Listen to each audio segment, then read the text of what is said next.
ALTBAYS.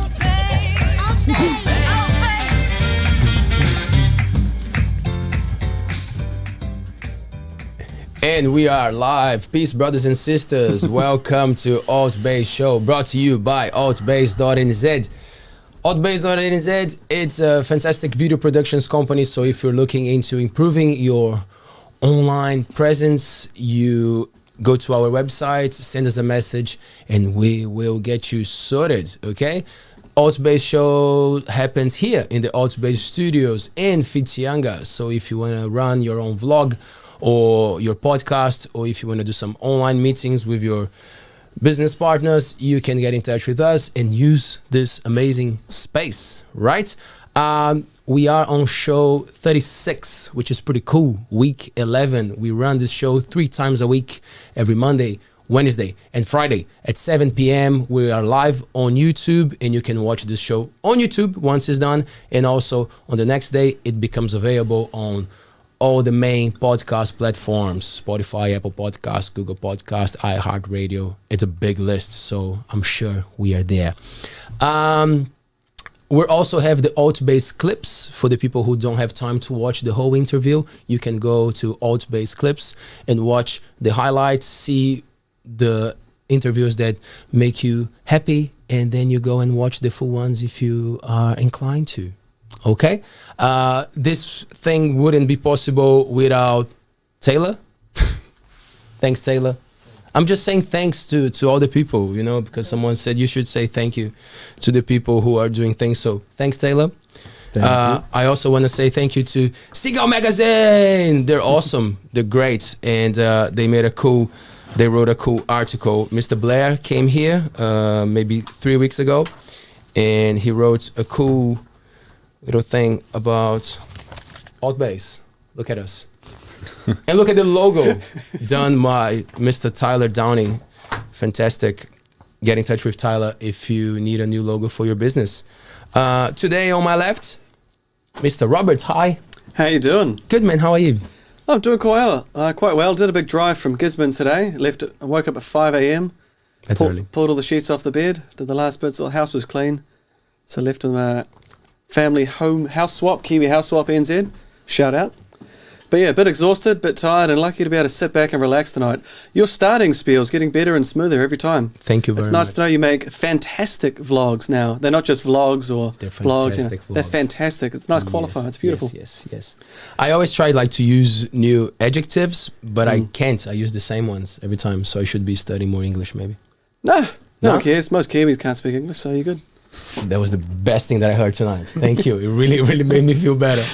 Are you enjoying your beer? I am really enjoying my beer. And the reason why we drove back today is to be here tonight because I'm a ghost of an amateur. I'm the ghost. I'm the mere shade of a piece of a scrap parchment that someone's drawn in the corner of a beer maker, having made 2 in a little wart kit that I got for my birthday last year. So I'm here with you tonight to talk to someone pretty special that's had a good impact on my life and helped me supply my 30th birthday. So, who have we got today? Mr. Adam Coleman-Smith. Hello. Hey, thanks for having me. It's nice to be here. Thanks for coming, man. Yeah, my pleasure. And happy to bring you some beers. Yes, absolutely. Look at this. I love getting people drunk. There you go. and thanks so much for bringing some beers to our previous shows. That was so cool. We had so many cool reviews and people are loving it, man. Excellent, man. I love collaborating locally. I love making stuff like that happen, showing my support for something awesome like what you guys are doing. Thank you very much. Yeah, man. I got to say, when it came to my 30th last year, my 30th birthday, that's right, I'm that young, ladies and gentlemen, but taken. Not taken seriously, I mean.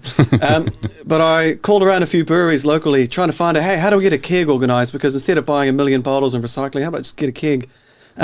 Called around a few, and all of a sudden, that's right, they're in Kuatunu, Blue Fridge. And I'd been at the Lost Spring having the Rewakasaurus many times, which I've always enjoyed. I've never actually seen the can because it always comes in a glass or a plastic glass there. That's actually that's a new one. We do the 330 ml. Ah, okay. So that's a new rendition of it. We changed the dinosaur a little bit, made him a bit more character, like 3D, and gave him a bit of personality with his little stubby arms. He can't get his drink. He's not happy.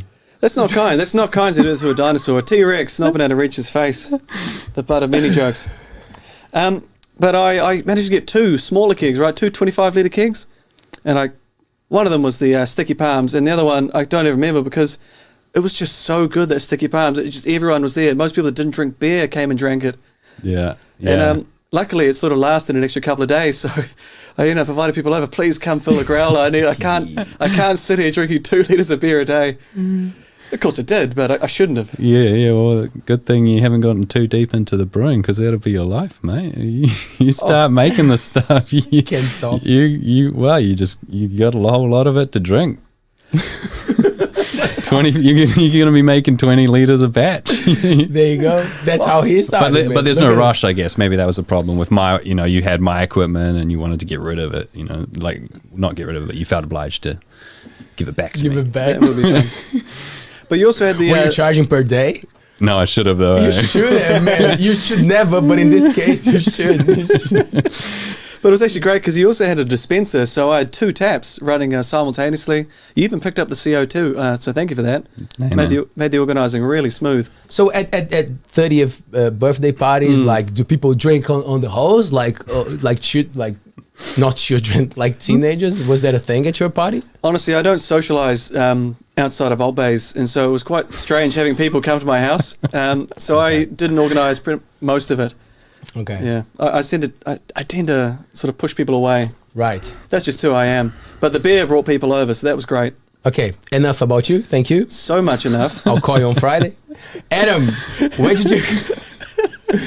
It's because we've been drinking since 4 p.m. I don't even drink, so imagine how we're feeling now. Adam, when did you start this cool thing, man, of like brewing beers and... Commercially? Or... Well, go back. Okay. When my grandfather died when I was 18, he used to make beer, and so he had some equipment, and so I and my father kind of inherited it and started getting into it, trying to emulate what he was doing. And I'll be honest, it was fucking horrible. Horrible. Yeah. I thought it was good at the time. What was the hardest thing to get it right at that time? The hardest thing was just having a lack of information and knowledge, to be honest, and just thinking back then there wasn't the breadth of information, or maybe I just didn't do enough research on the internet. Maybe the forums weren't as filled. I don't know. Well, I wouldn't know. I didn't look. But I used to think you had to keep it quite warm, like 22, 23 degrees, and I was just using the crappy products, like, the kit things with just, that's all they were, a tin of malt extract, already had some hops in it from the manufacturer, and like a little sachet of yeast, and this poor yeast has probably been sitting there for X amount of months, hot as hell, and not ideal conditions for the quality of the yeast, and probably not even that great a quality yeast in the first place. And so those things combined, and probably I reckon, plastic fermenters have a tendency to get scratched. When they get scratched, microbacteria and stuff colonize those little scratches, and they're really hard to clean, and you inevitably just end up with sour and infected beers, which just, they're not bad for you, they just taste bad. Right. That's the greatest thing about beer. You can't make people sick, and except for like operator error, where they drink too much. Yeah. Right. You see, this is like alarm bells for me because I have a plastic little but if at the moment. If it's new, just don't use metal stuff or a scouring pad to clean it. And if you have already, well, fuck, go get a new one. Or give up. So did you say you were around like 18 years old? Did you study here, like in the Magri Bay area? Were you guys from here? No, we always holidayed here. My father even used to stay in the batch as a kid that we used to come and stay at in Kuatunu. So we always holidayed here. I grew up in Auckland, and so studied at Western Springs College. And you studied? Yeah. I mean, I took like You attended you were there, Western you were Springs there. College. no, I kind of cruised. I think I like did decently. Did you do the sciences with chemistry and bio at all? Nah, see, that's the crazy thing. If they had told me you could make beer with science when I was at high school, I would have fucking paid attention. now I is- would have done those classes. Now is your chance to save a lot of kids' lives. Just tell them. yeah. Study science, children. Cool shit comes Go out for of science. chemistry. Yeah, it's unfortunate, man. Right. 'Cause Don't watch Breaking Bad, but like go for the beer That's the next and level. all that stuff. Like watch this show. This show is great. man, some people tell me my brewery looks like a meth lab. Eh? Damn, we have to go. Oh yeah, you guys. We will. You didn't We come. will. It was just bad Man, timing, life's but, business, huh? we- They're busy, right? but we do want to go, man. Especially after checking your websites that I saw the picture and everything. I was like, man, look at that. So Yeah. so just I want to go back still and talk about like the things you studied and about the traveling that you done, because I know that helped you to come up with these ideas and everything. But like, how big is your space to brew the beers in Coatunu? Well, I wouldn't know the square meterage. But like, What's your roughly, volume? How like- much can you do at a time? I can produce anywhere from like 500. Well, I mean, I can go smaller, but like a standard batch size is about 550 liters. Jeez. And then I can brew like 1,000 liters or something like Occupational Hazard, which is, it's a lower strength beer. So I can stretch it a little bit, you water it down a little bit just before fermentation. And, but because the other equipment isn't large enough to hold all the liquid. So you just kind of make a concentrated version and then water it down into the tank. And Then allow it to ferment. allow it to ferment, and so I have one tank that's 1,200 liters and two tanks that are 600 liters, and then four tanks that are 600 liters that they go into after that process, where you kind of do like a clarification or aging sort of process to make the beer nice and clear and fizzy, Right. or not clear if it's a hazy. These things are really popular. Right. So you guys probably know this better, but it's good. So I come with those questions of the people who have no clue what Well, I'm yeah, talking about, right? So Can you please not refer to me in the same light? well, you know a little bit more than me. Let's put it that way. Okay, yeah, So I'll go like, with so they sit in those. What's the name of the A fermenter. the fermenter? Yeah. They sit there for the specific time of like how strong they're gonna be, or not? Well, I mean, a stronger beer will take longer to ferment because basically what you have sugar that the yeast eat, and the yeast eat the sugar and they turn it into alcohol, flavonoids like like esters and phenolic acids and stuff like that, and then carbon dioxide. And so a beer that is 10%, you've got a lot more sugar for the yeast to eat before it gives up or gets to the point where it, it's finished, to hit that 10% beer, So like smaller beers, what we might call a running beer, like 4%, 4.2%, no dry hop. And so for those who don't know, a dry hop is where you add the hops into the beer, into the fermenter after fermentation, which gives it that kind of fruity flavor. And depending on the hop, I mean, some hops provide spice and floral, herbal, but most hops people are using these days, and the focus these days is like citrus and tropical fruit. Like there's this new hop that is being developed by New Zealand Hops, which is just called NZH 102. And it's Sexy. Yeah. For now, it'll come up with they'll come up with some great name for it when they release it. But it's a trial hop, and I got hold of it, and it's banging, man. It's like it's supposed to be real. Like everyone I talk to is like, oh man, it's full on pineapple. Maybe the way I used it with another hop, I'm just getting punchy as tropical punch flavor. It's real good. I think it should be on tap at Luke's soon, if not already. I know they've got a keg. Yeah. It's fantastic. Pineapple. So in terms of the dry hop, because I did a dry hopping of my first one. So I got the shitty little Mangroves Jack sort of starter kit that comes with a bag of liquid malt, just sugary, malty. There was a little goo, and it's awful to try and get out and squeeze it. Oh, yeah. It's gross. And you go on YouTube and you watch 100 people do it, and then you try and learn how to use all the different gizmos for it. But I made it. Then I got a booster, so just more sugar. To crank up the alcohol. To crank up the alcohol content, because it came with it. So I thought, I must just do it this way. Second time I did the same thing, of course. But then I managed to get a hold of some. What were they? They were Southern Alps, the hops. Is it Southern Alps? There's Southern Cross. Southern Cross. There you go. Sorry, Southern Cross hops, and put them in as a dry hop, sort of 5 days with bottling. Yeah. I was so happy with it.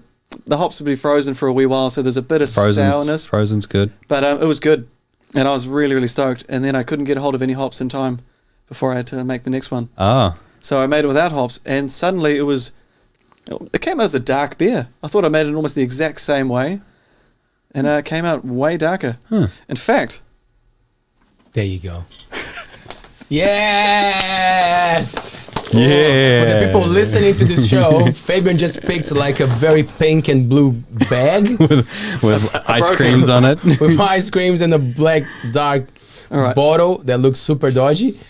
And he's gonna make Adam I put the carbonation drops in when properly? he was 18, drinking pretty average beer that he made. Oh, did you see? Man, it's fizzy. It's fizzy. Yeah, I want fizz. And that's always a start.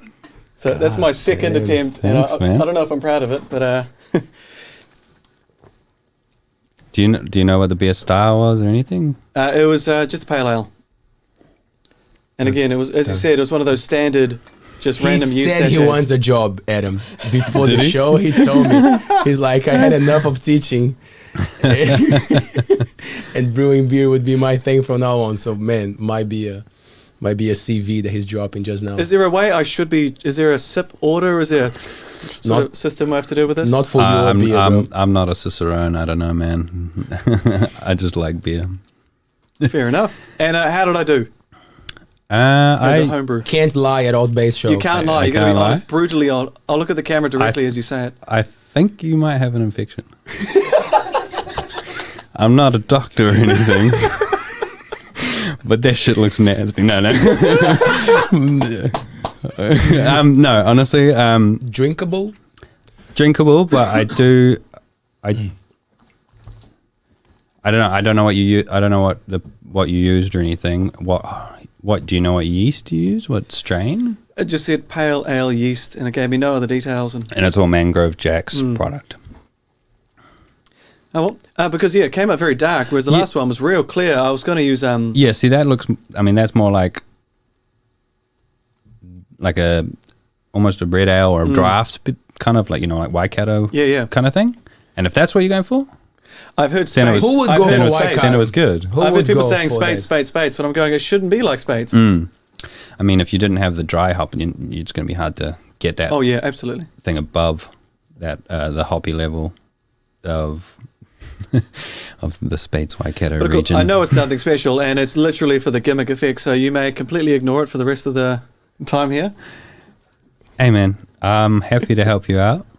Next time you need hops, you give me a call. You made it. There you go. I will give you some hops. He was got a waiting for network. that. Adam, when you're doing commercially, is there a limit of how strong it can be? Your beer when you No, not that I'm aware of. That's good. Yeah. Hey man, I don't really make strong beers. They're harder to sell, to be honest. Right. Especially like Luke's Kitchen is one of my biggest customers, and their pint glasses are 570 mils, which is a true pint.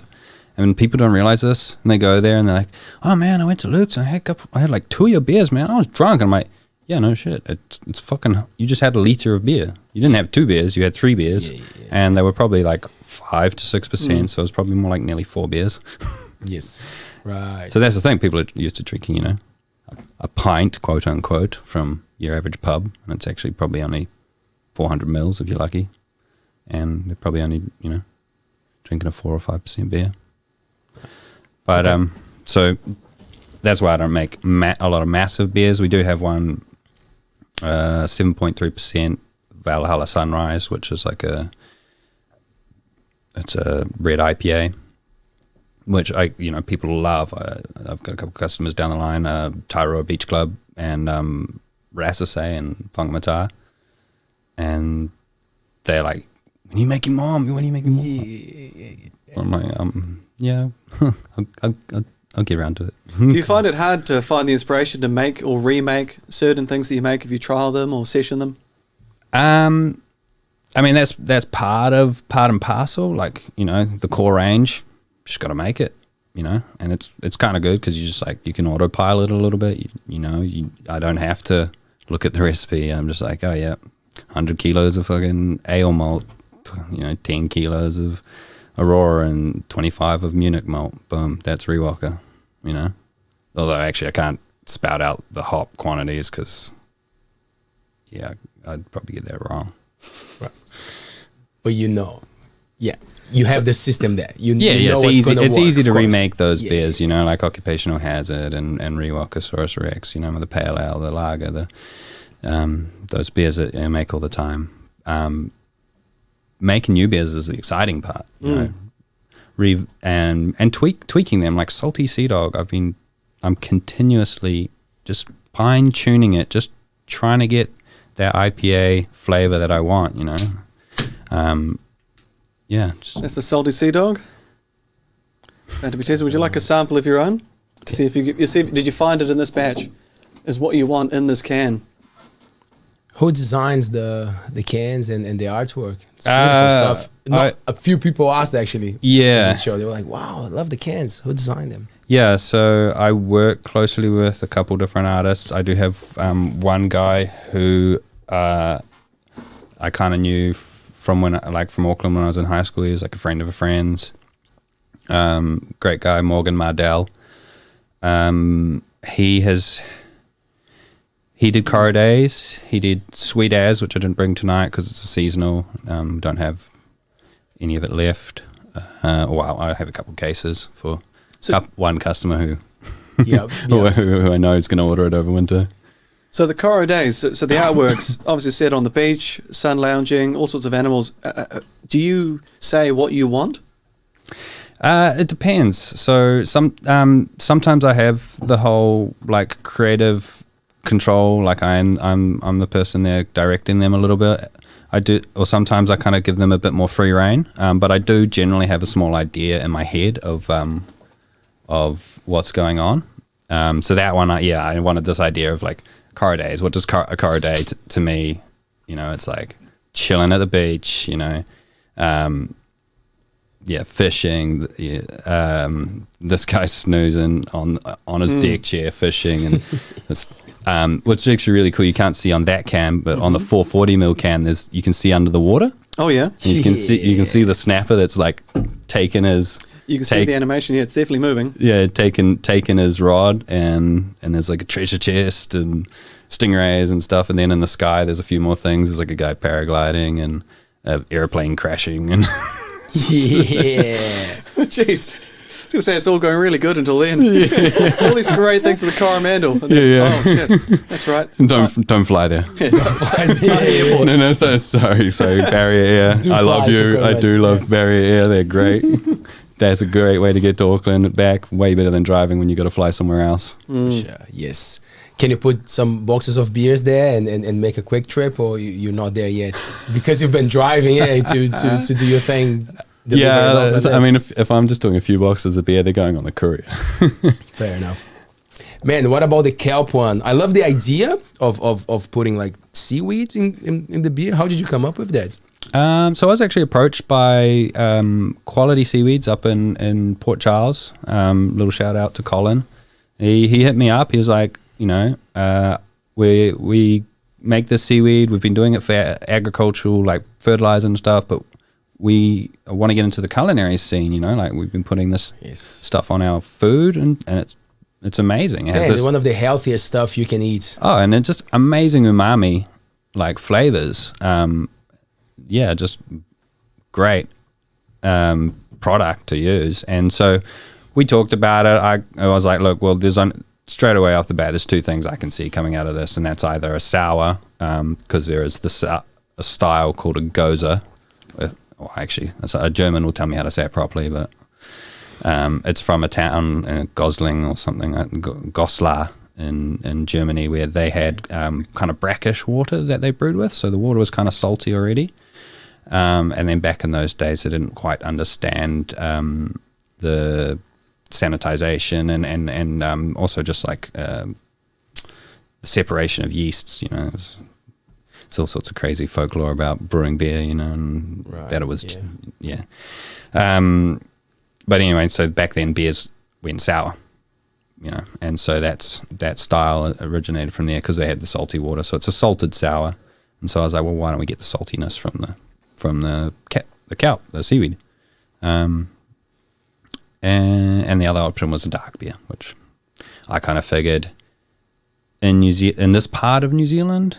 Is a lot harder to sell, right? And is kind of more seasonal.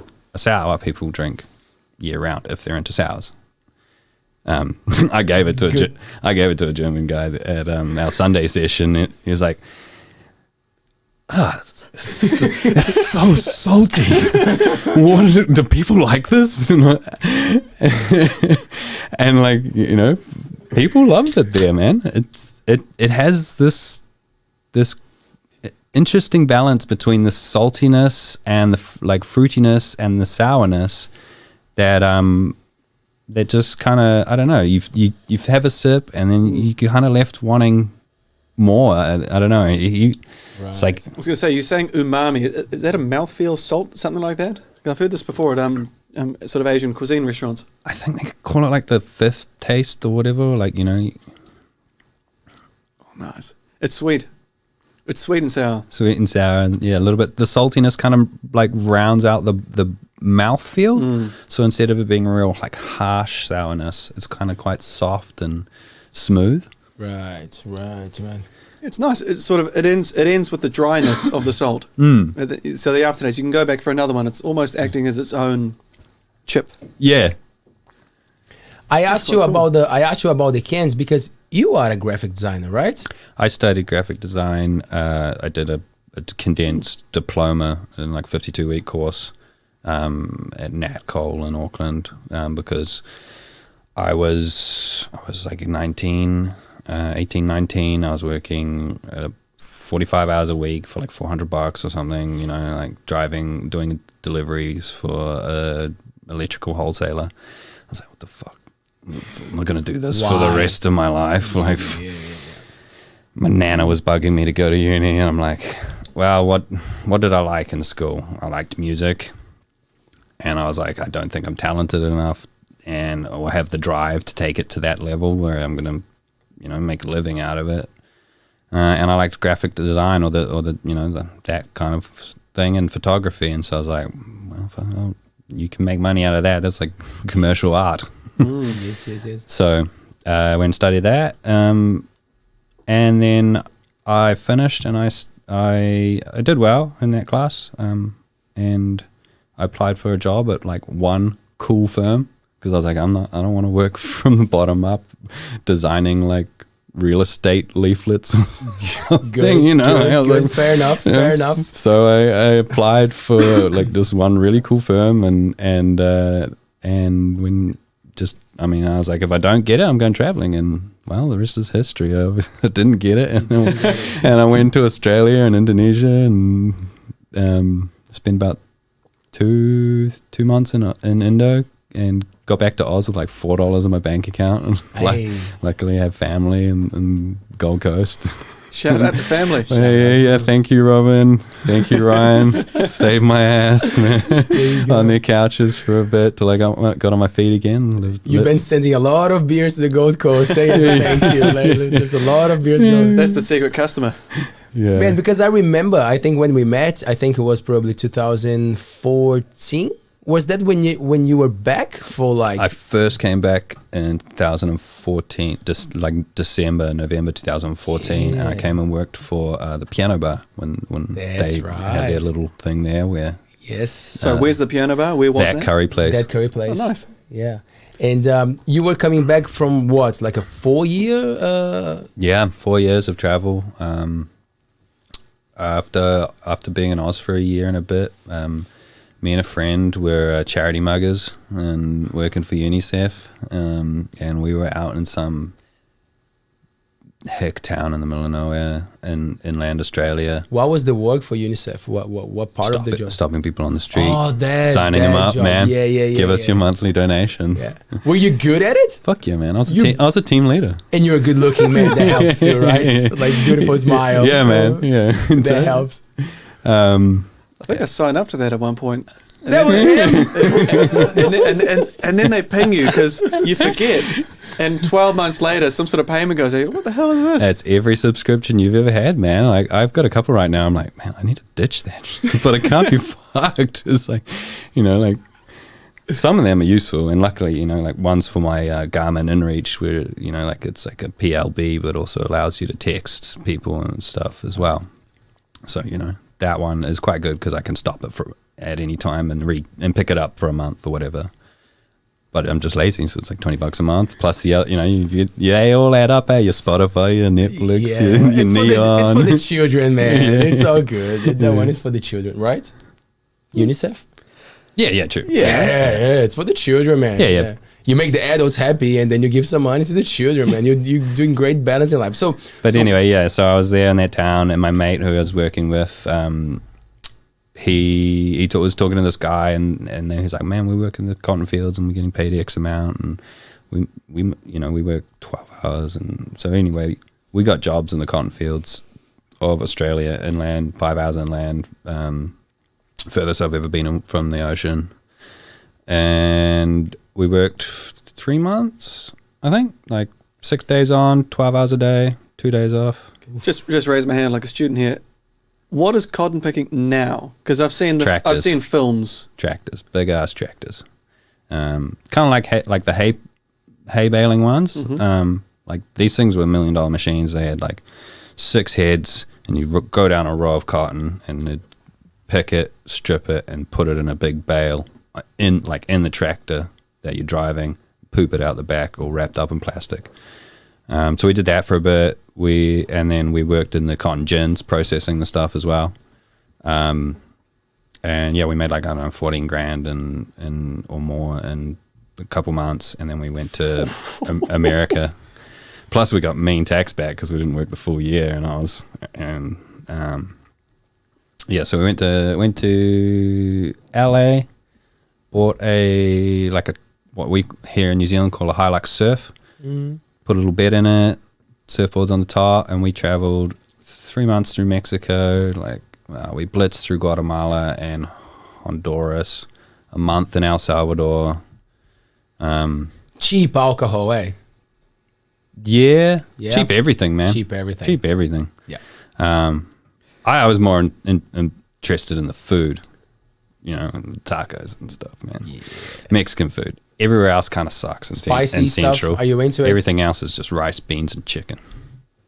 But Mexico's where it's at. Are you into spicy food? Hell yeah. Oh yeah. Yeah. The Sticky Palms. We did a collab with Uncle Dunkel's hot sauce. Shout out to Uncle Douglas. Yeah, man. Yeah. Kyle. Papa got the hat tonight. Uncle Douglas. Good catch, man. There you go. Boom. So we made hot and sticky. And the first rendition, people were like, oh, it's not that hot. So we jazzed it up, and it was hot. Suddenly it's hot. Yeah. So put that beside your hat there for a lovely image. Now we can put it here. Can you see that, Papa, on this camera? So that with hot sauce in it. I can move it if you want me to. Basically. At what point in the process is that added? Is that at the hopping stage? Yeah, so it was like a dry hop kind of, I guess, with the flakes. So we did a special brew. If it is a secret, it's not a secret? Well, I was just going to tell you, like, if we just put straight hot sauce in, the problem with that is you've got things like garlic, onion, and vinegar and oil. Specifically, I think the biggest thing was the oil, really. Mm-hmm. There's nothing. I mean, you can probably put garlic and whatever you want in beer. Yes. If it tastes good, it comes out good, whatever. You do you. But no, it's specifically the oil, because what oil does is it will ruin your head retention. It'll make every beer not have no foam at the top. It'll look like a cider, basically. So we just did a special brew where he just kind of smoked up a special chili that he sort of felt had nice kind of like lime characteristics. Mm-hmm. I mean, like he's like the chili king, you know. He knows his chilies. He can taste all those little fine things, you know. That I can't do that stuff, you know. But yeah, no, it was cool. We kind of worked on it together and had these little tasting sessions. We were like weighing out how much, you know, 1 gram per 100 mils or whatever. Oh no, that's way too high. And yeah, we kind of found the right balance of how much to put in. So we just kind of pumped it into a tank of finished sticky palms. But it would be interesting to try it with fermentation. I just always, what I find with fermenting with things like fruit and whatnot is that sometimes the actual act of fermentation can kind of get rid of a lot of the flavors. Kind of like they get what we call blown off as the CO2 comes out of the tank as it's fermenting. A lot of those aromas can actually be captured up in that CO2 and leave. So that's like often with dry hops, a lot of people are dry hopping under pressure, where they're kind of closing up the tank's under pressure, and then you're forcing the hops into that tank at the end of fermentation, and that kind of is locking everything in, and that's how you get like real nice aromatic and flavorful beers. Right. Good that you don't have to take notes, so you can watch on YouTube Yeah, later. absolutely. This is fantastic. Shout out to ALTBAYS. I mean, I don't think I could do that with my little plastic setup, but yeah, I could build a gizmo. Yeah. Man, come on, you gotta share some stories from Mexico, bro. We need a couple of more beers in for that. Yeah. Because I haven't been to Mexico. I have Mexican friends, and I know how beautiful and probably similar to Brazil the culture is, with all the parties and the dance and the abundance of food and fruits and everything. So I bet you had some fun there. Yeah, fuck it. Okay, cool. I'll give you some. Let's see. Mexico City was cool, man. We were there for Day of the Dead. Yeah. Cool. That was awesome. Just everyone dressed up, crazy. We went with the hostel. We were on like this thing where they took us to like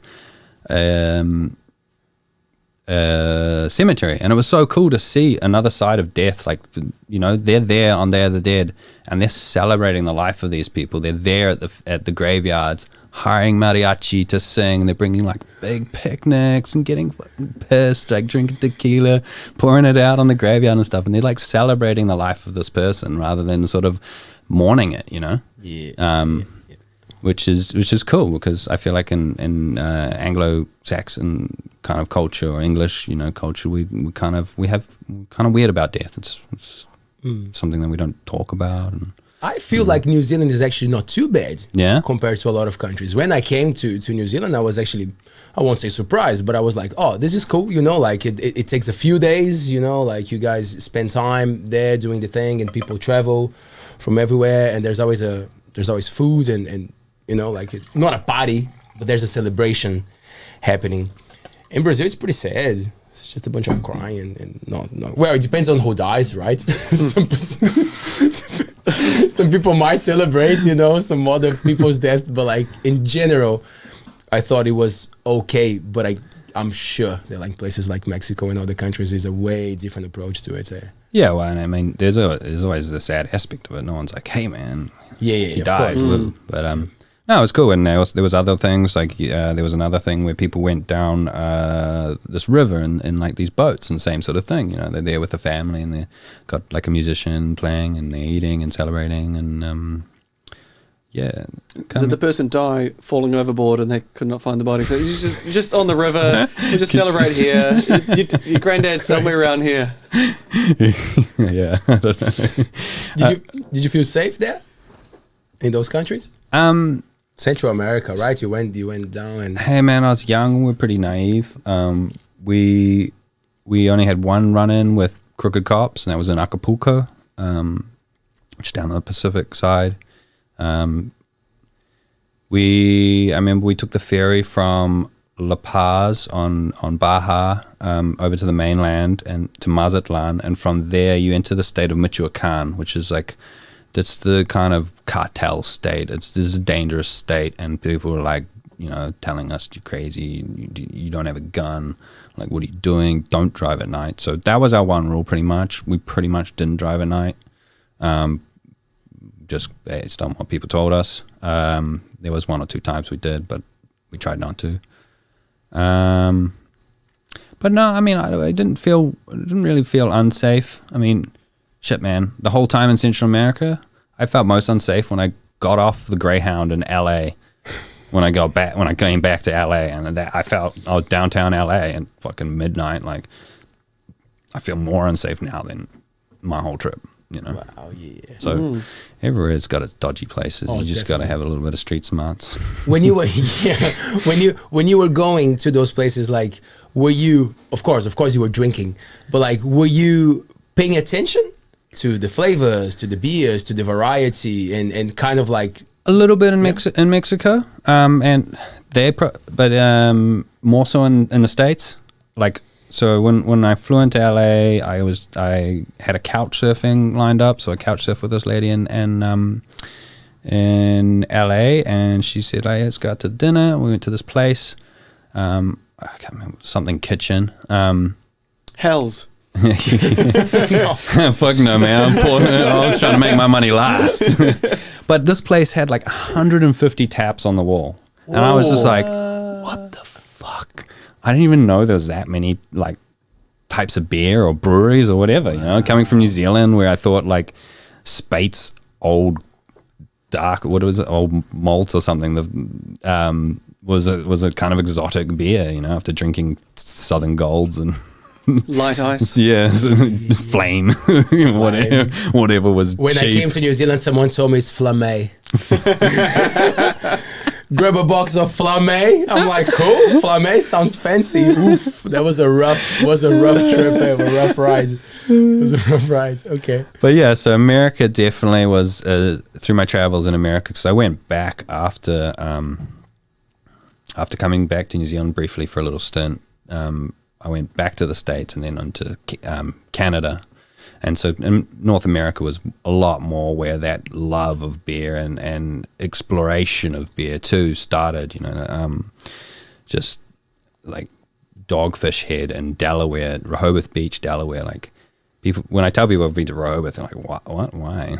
It's like, well, I have friends there. And little did I know at that time, this is the birthplace of a brewery called Dogfish Head. And this guy, Sam Coleon, started brewing like 50-liter batches or something in the back of his restaurant, and just like sleeping in the restaurant. Like, this dude worked hard, but he like became a big name, massive brewery, independent brewery in the States, and did crazy stuff with beer. Like, I mean, my palate still wasn't that refined at that point too, and I wasn't as open. So like, I remember being there. We went to the Dogfish Head restaurant or bar.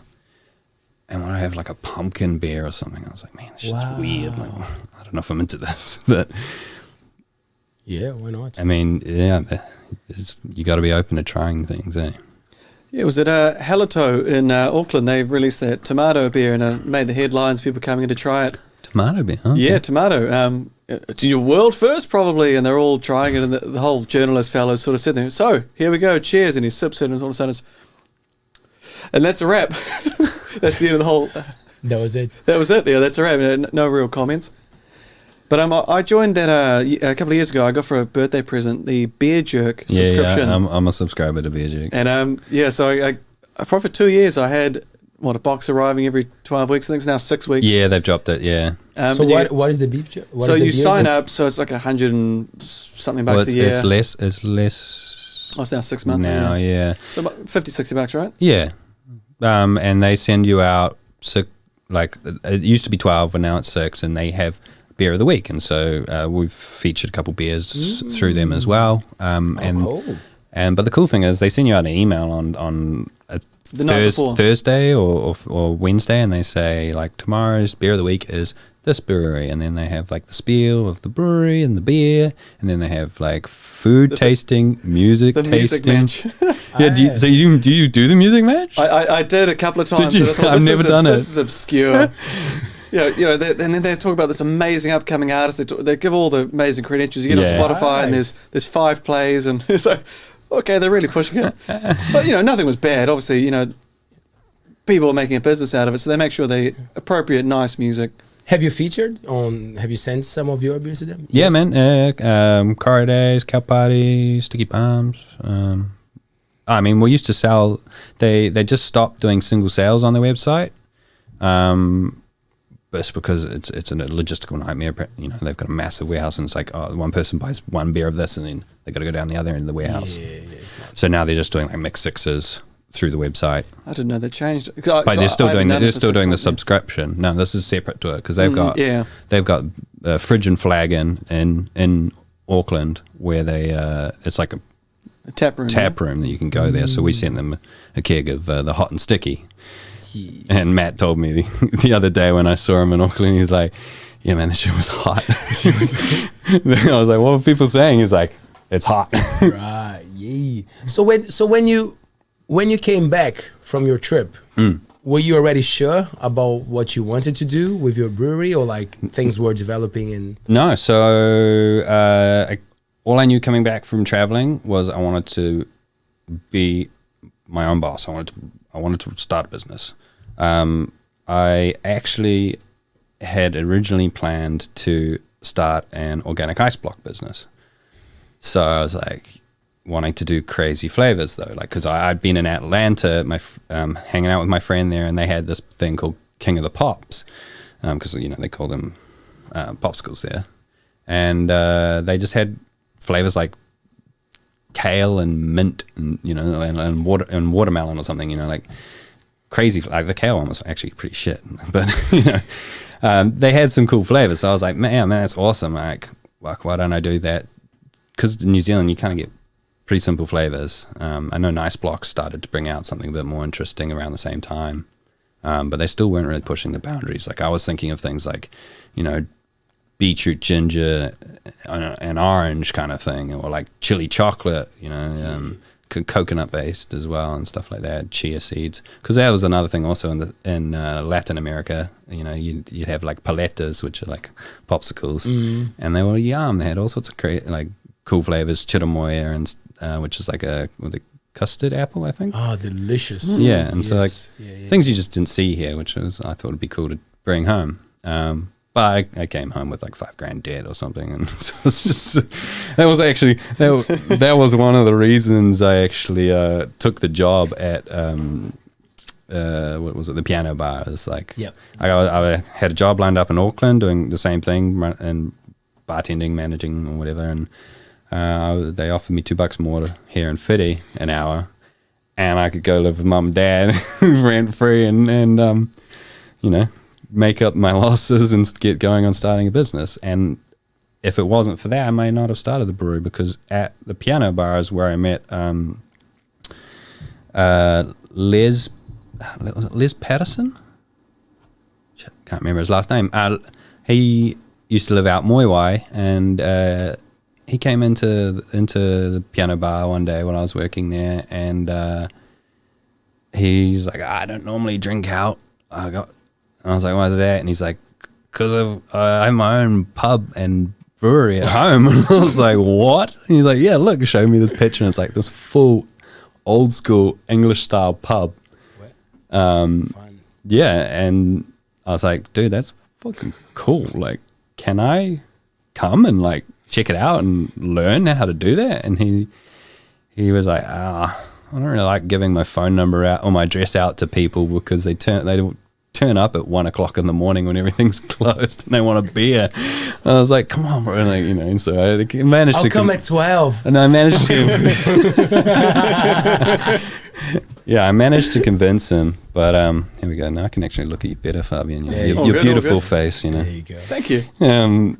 And so, yeah, he he eventually said, okay, cool. I'll let you come.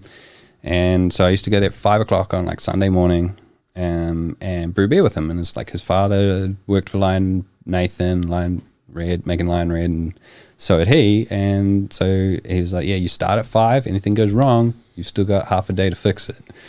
And I still kind of stand by that too. Like, it's saved me a few times. The other thing is it's a lot cooler if you start at 5. You finish at 2 instead, and you can go for a swim. You know, in the heat of summer, man, that brewery at home, it gets hot. It's like 30 plus every time. You got 1,000 liters of boiling liquid in there, just spewing steam. I mean, it does vent out, but it still radiates heat. It's a small space.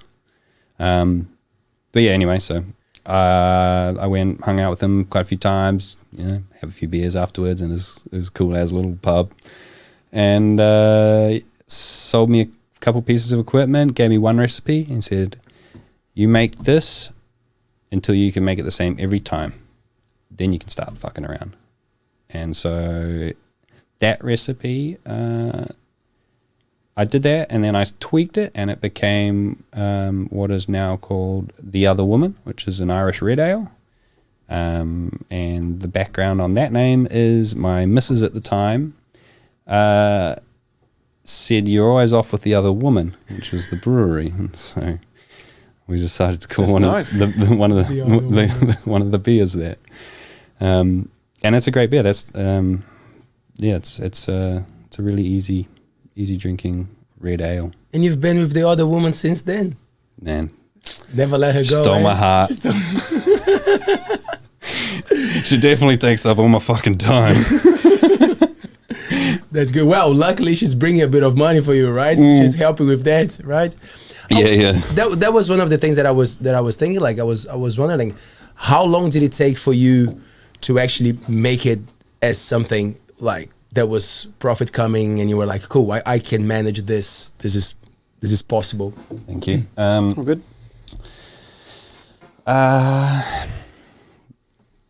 4 years. Hey. Took 4 years till it was no longer just a hobby, I guess. And even still, man, like I'm just making ends meet. It's a scale thing. Needs to be bigger. I need to do the whole. There's a big step from where I am to the next place, which we'll probably talk about later. What is this step? Brew pub. Brew pub, ideally. I mean, you can go production if you want and just brew beer on a larger scale to sell across the country. But I'm much more interested in servicing a local market first and foremost, and you know, having a venue to kind of, you know, do sell good food, sell good beer, and have good events. Is it market research, or because you seem to have some really nice recipes, like 3 or 4 we've already tried today, really, really nice. So do you still feel like you need the market research, or is the market changing too much, or is it a 5-year? It's a tax write-off. I'm always drinking other people's piss. People always give me shit like, don't you like your own beer? I'm like, man, I know what it tastes like. I drink it all the time. I mean, yeah, I will smash it, but there's so much beer out there. Why would I not be like? Every time I go to like to Fabian Fine Wines to go see Gary, he's got the greatest selection of like, he's always getting new beers in, you know. And there's same in Cook's Beach with Govinda. They stock my beers, but I go in there and I buy all these other different beers every time I'm in there, you know, because it's exciting. There's always something new to try. Is there a particular one you've tried or found or targeted? Because that beer box, the Beer Jerk subscription, I got one beer I was really excited about, but it was right at the end of the box for me, and it was a banana Hefeweizen. Oh yeah, and I just truly hated it. I was so excited. I was so excited. Was that recently? Oh, it was middle of last year. Is it a bottle? That was a big ugly can of it. But I was so excited, and it was just truly awful. And it was one of the So you thought it was going to be awesome? I was so excited. Oh, got it. Fine. Don't have expectations. Well, though. it's just weird. Like sipping, I was like, okay, I'll just try something salty and dry with it. That's the end of that. That's the end of that experiment. It was an experiment. Yeah. And it was awful. Yeah. It sucks tipping a beer out, eh? Oh, you just think, I've been looking at it. Again, it was waiting for 6 weeks to get that one. Oh, really? Oh, do you go through them all when you open the box? Oh, absolutely. I go through and check what I'm getting. Oh, it's exciting. Do you drink them in order too? I wait. I used to, because I've stopped doing it. He's a teacher, man. You're a good boy, man. He follows the instructions, man. Well, That's for sure. again, Sometimes I don't drink them, and then I got like 6 beers there, and other times I've drunk them all. It just depends, eh? Oh, it's beer night. Thursday was beer night. It was so exciting getting home. Special occasion. Oh yeah, and again, I sent them many emails going, just send us the recipes, the food match. Just send it like 3 days before so we can plan for it. I think we last minute did it a few times, and that was nice. But again, I think food matching beers, especially obscure experimental session beers, is quite hard. This Kelp Party, the seaweed sour though, apparently it makes a fucking mean beer better. Oh, that's what Rasa say we're doing with it down in Whangamata. I do, yeah. Some beers pair really well with food. Like, I mean, I can see how that works well with, any kind of seafood or whatever. And it's not offensive for someone to put it in something that's going to boil off all the alcohol, but just take the characteristics. If they're paying for it, I don't care. Right? Hey, man, I make it for people to enjoy. If they want to enjoy it, bathing in it, fuck, man, be my guest. It's an ingredient, right? If you know how to use it, it's bathtub an at a time. ingredient. Yeah, well, you can have a bath. Yeah. I was just thinking when you mentioned like the next step in the pub and everything. So you already supply a few shops, right? Mainly Coromandel. I saw some in Auckland. I saw one in Christchurch, one in Wellington. Yeah, and I mean, I think those ones further afield, they sometimes, like, I don't hear from them. So we have a stockist page on the website. Most of it's up to date, but those ones I think like Wellington and we got a new person in Wellington just the other week. But it's kind of like I focus on the Coromandel. Right. It's more so, it's almost pretty much the East Coast. Like, I do have Coromandel Town, but I don't have Thames or Pyro. But yeah, focus is kind of where I can drive to. Right. Yeah. But like, if it becomes a thing and it starts to grow, and then of course there would be more demand, and you would have to expand. Like, what's the process for a local beer to grow? Like, do you have to go and try to hit the supermarkets, or you just you need a sales rep. You need someone on the ground going, hitting people up, pushing the beer because there's places out there that want to buy it, you know.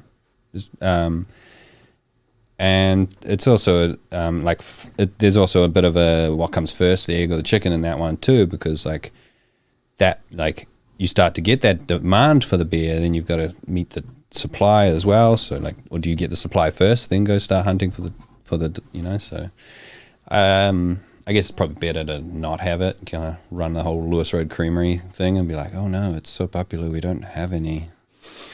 I remember that. Yeah. And they was left in the supermarket, the empty sign, which made people want it more. Yeah. It was great marketing. Yeah. But yeah, no, I think if I was going to take that sort of route, I wanted to do national distribution. I'd need definitely like Upper North Island, hitting, what I call the Golden Triangle, Tauranga, Hamilton, Auckland, and then you would want someone in the Lower North, and then someone in the South. And you'd have to have a much larger facility, something more like, the people that you see everywhere, Behemoth, Hallertau, Sawmill, brands like that, where they're like, Sawmill, they've got, I think their smallest tanks are 4 times the size of my tanks. Wow.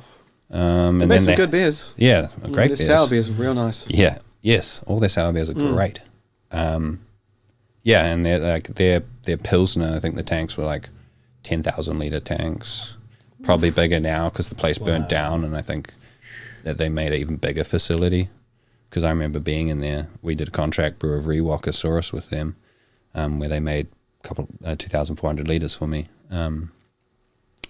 And I went there and brewed it with them, and it was the brewery's tight, man. They're like, there's a little alleyway between all these massive tanks that you could walk down, and you could kind of squeeze down under each tank and stuff. And then I heard like a month or two later that they fit like a whole bunch more tanks in there, and I was like, how is that possible? And yeah, so yeah, people, you got to have the capacity. You got to crank it out. Does it happen that like this big ones, the Lions or whatever the names of the, like, does it happen that they buy small breweries and then they bring to their? Yeah, but I think those acquisitions have kind of been pretty much done and dusted. You have Panhead and Emerson's with a big two, and Tuatara. Panhead, Emerson, Tuatara. Panhead's whole plan, day dot, I think, was to get bought out, from my understanding. Emerson's, he's one of the first, and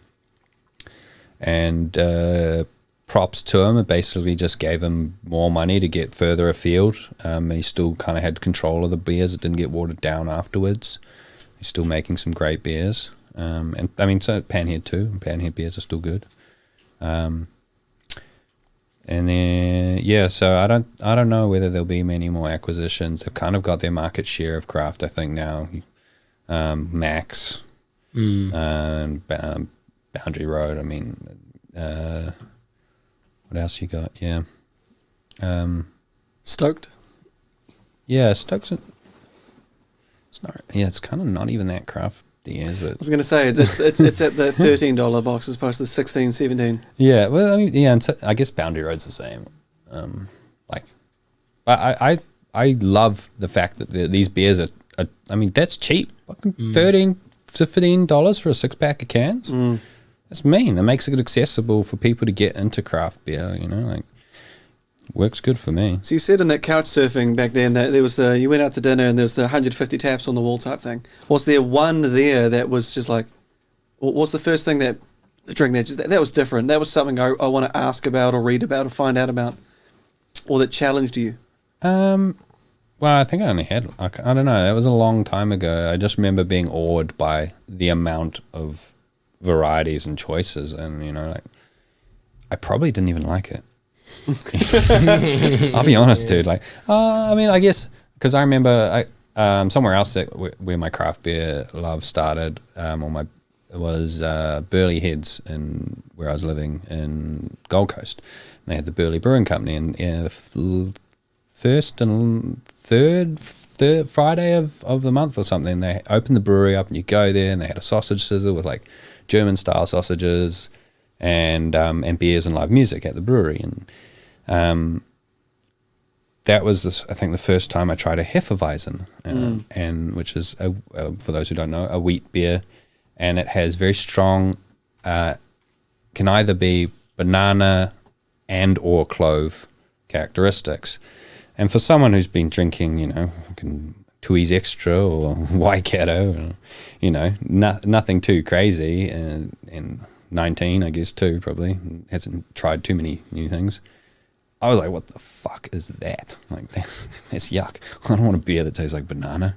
You know, and so I used to really like their beer, My Mother's Bitter. Which is an English style bitter. Great name, eh? Great so name. Good. Yeah, my uncle loved that beer too, eh? I got him one of the mugs that had like the cool, like, old lady, like, you know, tattoos, sailor style. Main. Yeah. But yeah, I think at that point I was still getting initiated, you know. Would you ever get into the barreling to get those sort of wood characteristics? So I went to the Fork and Brewer, and that was my moment of a young woman behind the counter, like she would have been younger than me, maybe 22, going, you got to try this. It's their sour beer. And then this one that's been here for 2 years. And then trying the boat, just go, what the hell am I drinking? It was the first time I've ever had one. And it was jaw-dropping, eye-opening. It was that moment of like, this can happen? Yeah. And literally from there, I then, would have been several months later, my wife got me the Beer Jerk subscription, and it just grew. Fucking hook, line, and sinker. Absolutely. Yeah, we got you. Yeah. You can't get out now, mate. You're in the club. In the club getting boxes from us. There goes your salary. Man, you mentioned the live music a couple of times, and that's a cool thing that you've been doing for what, maybe 2 years. The vinyl sessions. Sunday sesh, yeah. Sunday sesh. Yeah. Such a great idea, man. How do we make that more times per year? Like, how do we make that What happen? is this? I've never heard of What it. Tell is me. this, What is this? Adam? What Okay, is it? so Sunday session is just a nice little intimate gig. We just have like 100, I think it's 100 people capacity at the Kuatunu Hall. And so it's in the backyard though. I kind of like, we want that garden bar kind of vibe. And we have live DJs playing, so we get vinyl. The first one was strictly vinyl. Next one, I said, hey, look, just open up. Like, you play vinyl if you want. And I think quite a lot of vinyl was played, actually. And then we get the last two times we've done it, we've got the caterers in, who they used to sit outside, count down, and make the Cubano sandwiches. And they're the bomb, man. Like, they sell out every time. They just get slammed. And I do too. I mean, it's a busy night. Everyone's having a good time. But it's just cool. Like, I love music. I love events. You know, like I said, I'm going to the comedy show tomorrow. I love that. Yeah, like, man. I love comedy shows. I'm so stoked someone's doing it in Fitty. Like, you know, I've kind of, and hopefully it's something that people really get behind in Whitianga, because I've looked, I've talked to my sister who's a talent manager.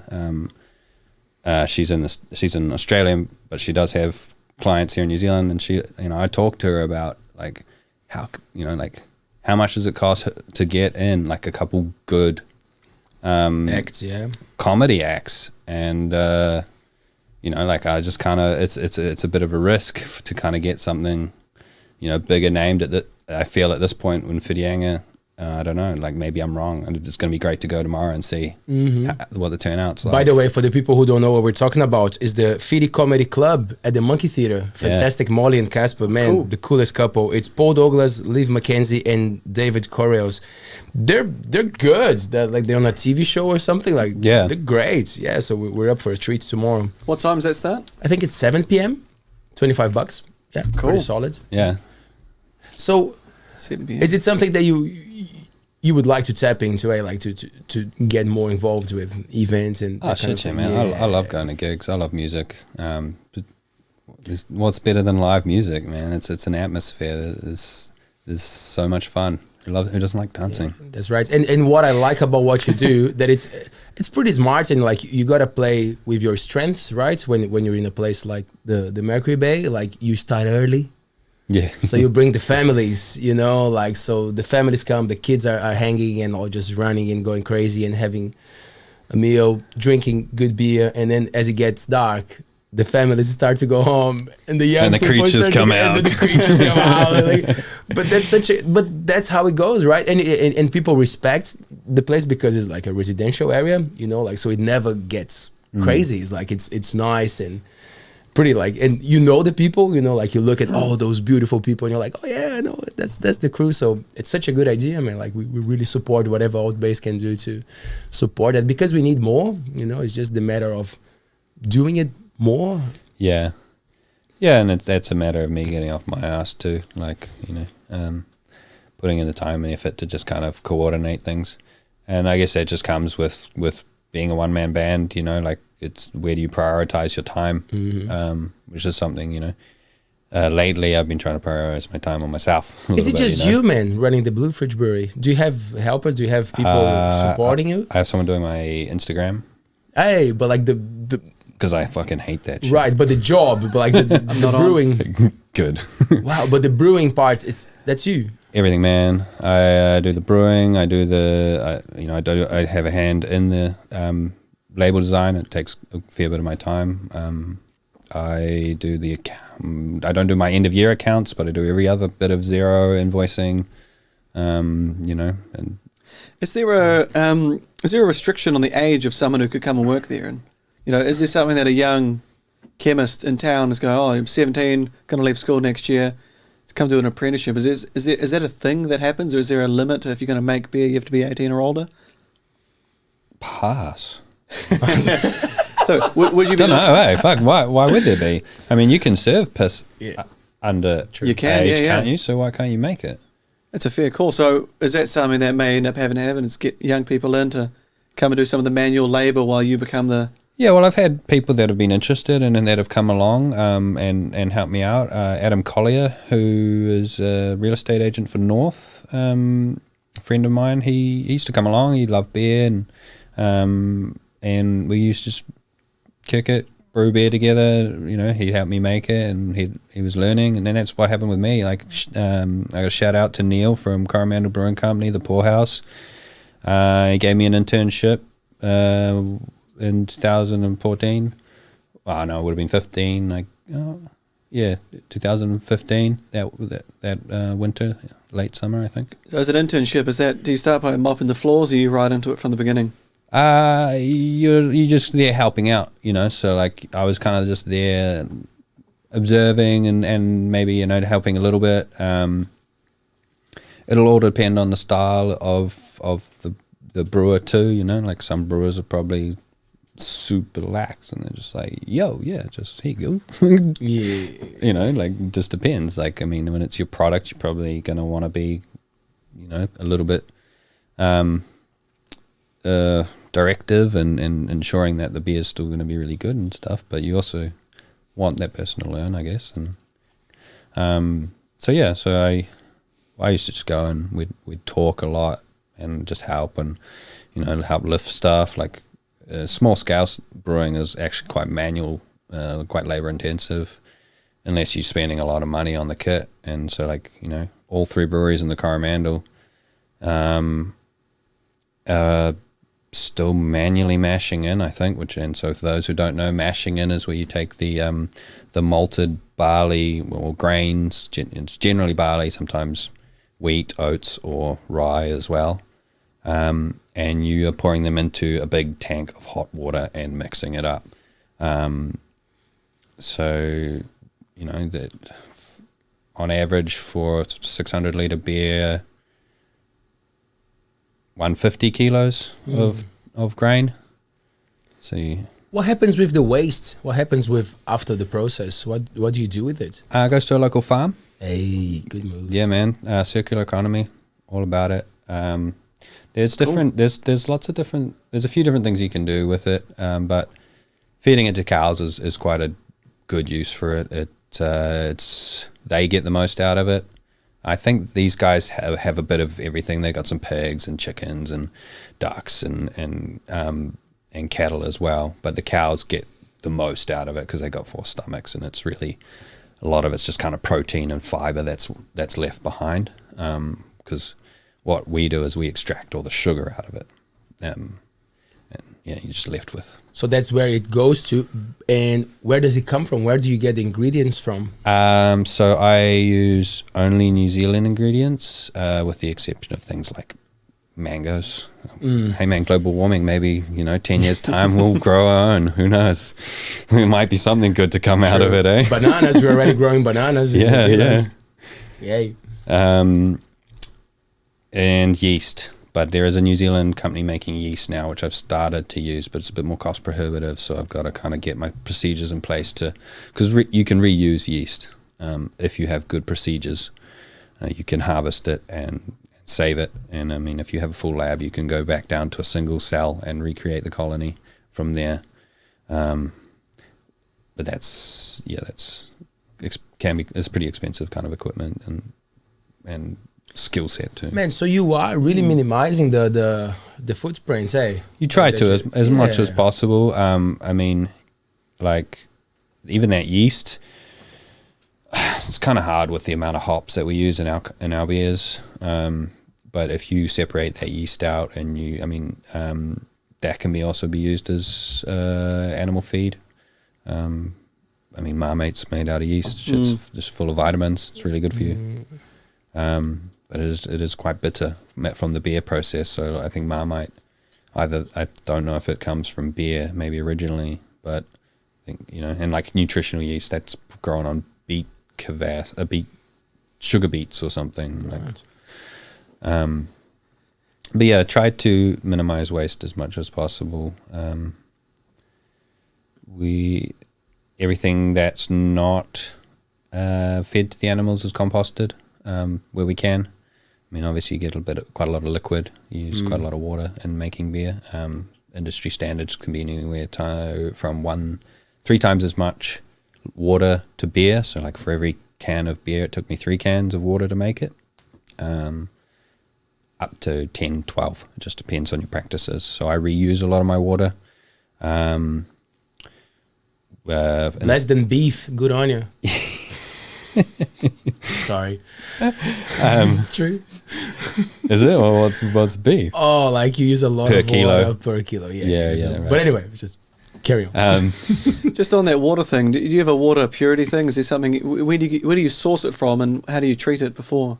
We source it from it's all rainwater. And so it has to goes through 3-stage filtering and UV. Just council requirement. Technically, shouldn't really matter. They used to make beer back in the olden days to make water drinkable. So what happens is your grain drops your pH from around 7, where water probably sits, down to 5.2, and then your pH drops even further with your yeast addition. They bring it all the way down. They bring it back down. They bring it into the 4s somewhere, and that kind of takes you out of your a lot of bacteria growth. The other thing is you boil it, so you start with at least an hour of over 65 degrees. And then like another hour at 73, and then at least an hour of boiling. Nothing's gonna live through that, man. Like, and then you get the pH drop, and you've got hops too, which are antimicrobial. So beer's really good for you. It's good. Makes water safe. Now I've heard some rumors. Not rumors. I've heard a few times about the Dark Ages, about how during the plague era, why are people surviving? And they thought that all the breweries, all the people that lived around the brewery and used the same water as the brewery, they seem to not be getting sick and not dying off. Oh, okay. And the invention of the pint came about at that time, when they went, it's obviously that they're drinking beer, and beer stops you from getting the plague. So you can bring a single vessel, a single thing, and eventually they didn't mandate the volume. They didn't have a way of... So you brought the biggest bloody thing you could, and so people were making pints. And so these cups, these vats, these massive... There you go. Yeah. And Dark Ages. post-war as well, I think it was Germany. In the post-war, there was apparently safer to drink beer than water. Yeah, 600 years later, it still works. There you go. We're still going. What about the name, bro? Blue Fridge. Okay, so Blue Fridge. Rewaka. Yeah, sorry. I got It's classic. Blue Fridge is kind of an unofficial name for the valley where it was started. So the original owners, I think it was Terry Lysart from Kuatunu. He put the fridge at the top of the driveway as their letterbox. Oh, really? There's an old refrigerator. Can't remember how. I don't remember the original one. I remember the second one, which was kind of like a newer fridge. But yeah, so that was the letterbox at the top of the driveway. The farm was bought in the 70s, I think, by Terry and Mark and Warren. Don't quote me on it. I don't know the original. But it is like eight titles. But really, I mean, it was kind of like a hippie communes kind of thing. But it's quite a commercial one. They're a business. The Aotearoa Farm Limited, and they kind of have a constitution, which is basically the rules. Like don't build your house inside of that person's house. Stuff like that. And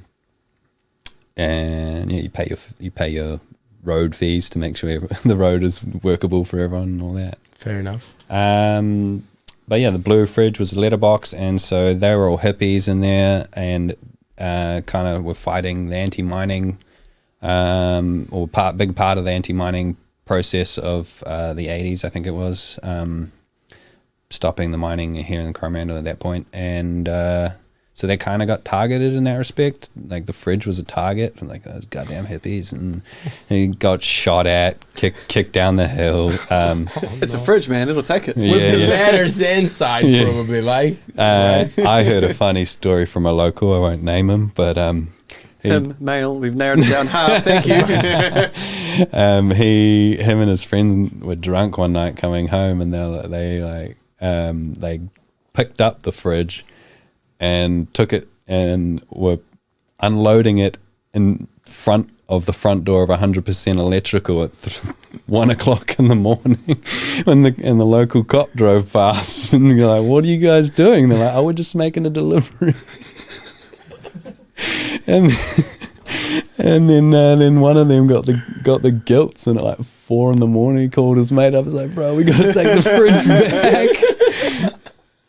So I don't know if anyone in the valley knows that story, actually. I don't know if they knew that happened. There you go. And the sober driver was the one who felt guilty, of course. Yes, in those days, yes, the sober driver. Sober driver.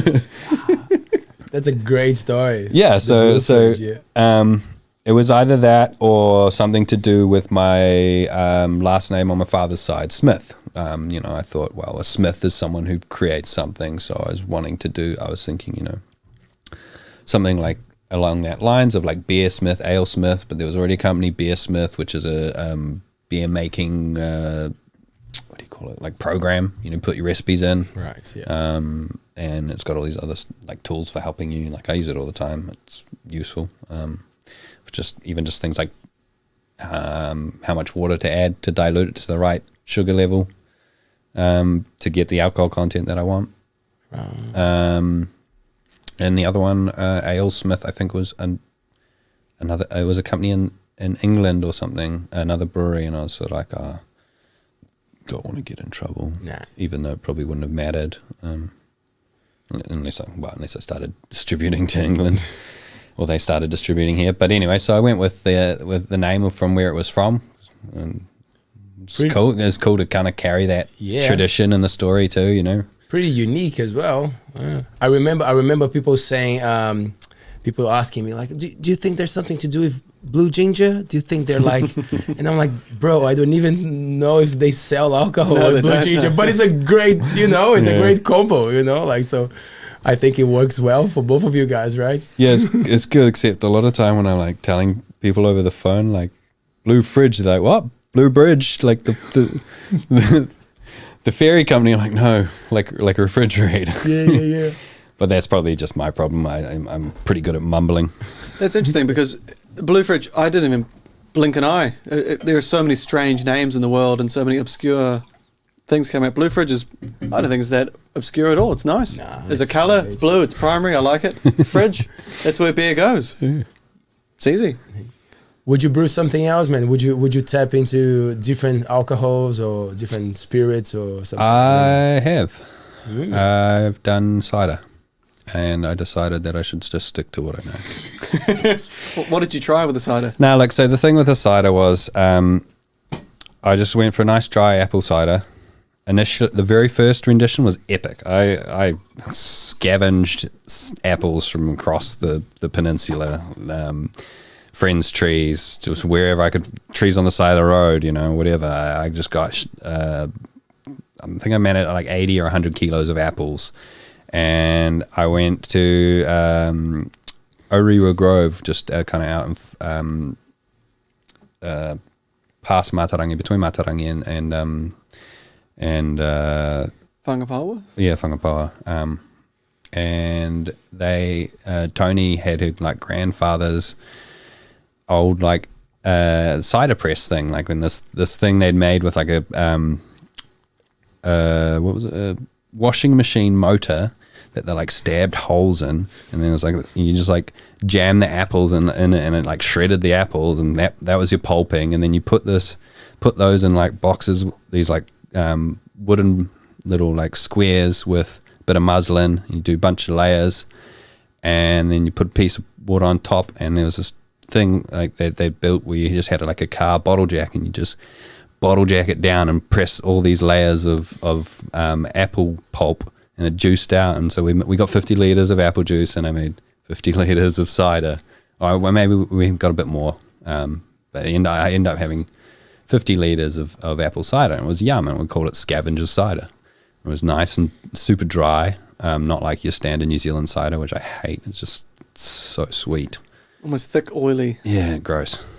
More like an English cider, dry, thirst quenching. And then I was like, that's cool. I'm keen to do that. How do I get an actual usable quantity to do this commercially?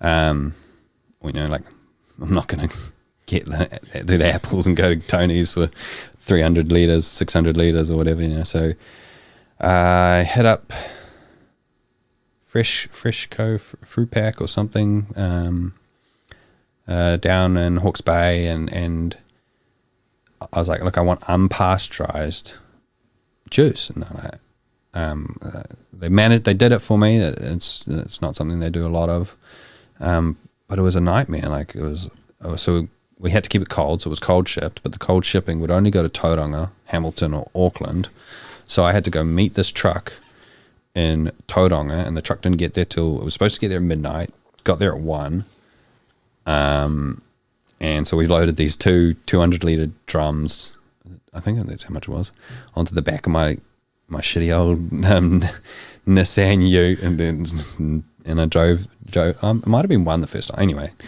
that worked out okay. It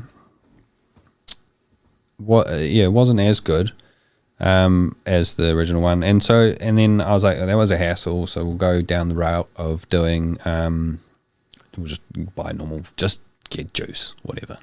And was it that? Or anyway, what I found was that you have no control over of the fruit you're getting, the juice, the quality of the juice, and what happens is a lot of the time they use a lot of sulfites in the orchard and just around fruit set to stop things like codling moth or whatever from ruining the crop. But what inadvertently that does at the end is it can cause off flavors or whatever, or like chemical reactions or something like. So that's the other thing. It got real too chemistry and sciencey for me as well, doing the cider compared to doing the beer. But like what happened is I brewed this beer, the cider, and it smelt like Aotearoa, and I was like, what the fuck's going on? This sucks. Researched it, did a ton of research, hit up this lab down the line, and they sent me this testing kit, and I was able to ascertain that it was something called mercaptans, which they get in the wine industry and the cider industry, and it is from this sulfur. So I had to put this other thing in, like copper sulfur something or other, I can't remember, and then filter it through charcoal. And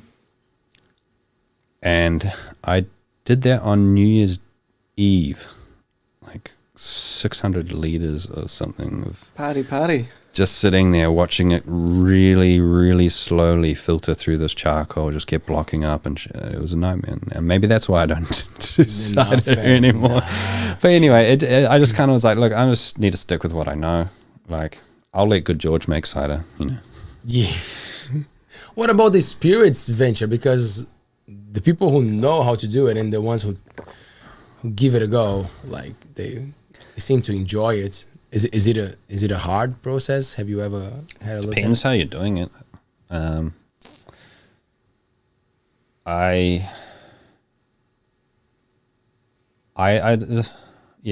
I mean, there's easy ways to do it.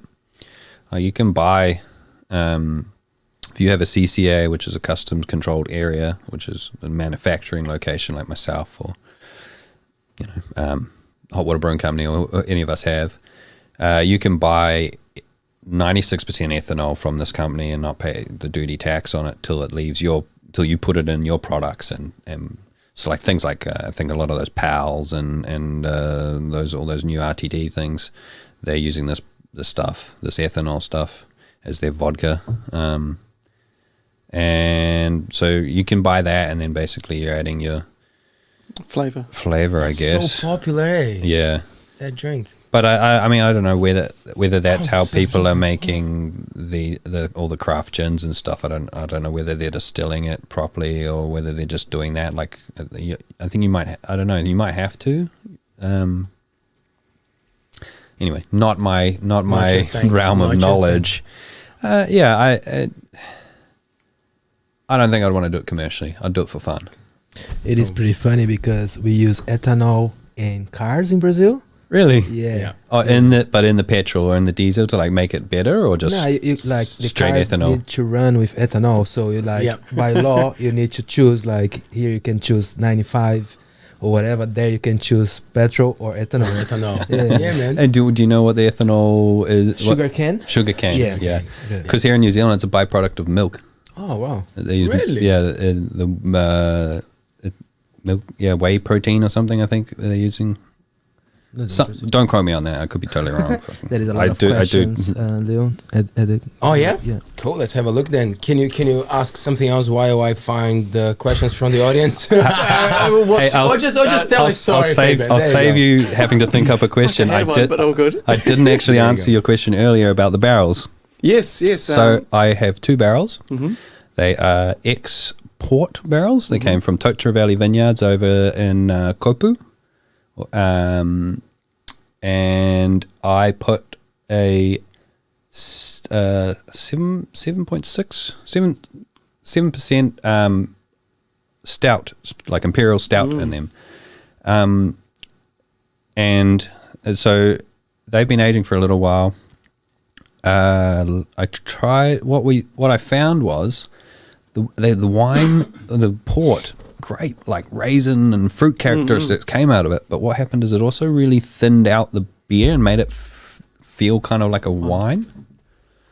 And so what I have to do now is I have to brew a fresh batch, and I might make it a little bit stronger and blend them together to make after the barreling. Yeah, so blend the barrel with a fresh unbarrel aged product to bring back more of that body and that beer flavor. And I've done it with a couple. I had a couple kegs that didn't go into the barrel, and I blend it 50-50, and it's mean. I've sold a couple. We sold a few kegs, but I haven't done the rest of it yet. I need to brew a big batch of it. So that's one of my projects for this winter, and then putting something new in the barrels, which I haven't figured out. I was thinking, I don't know, maybe a saison or something would be fun. Awesome. Yeah. And just before you get to the YouTube questions, I was going to ask you, describe your perfect Sunday morning.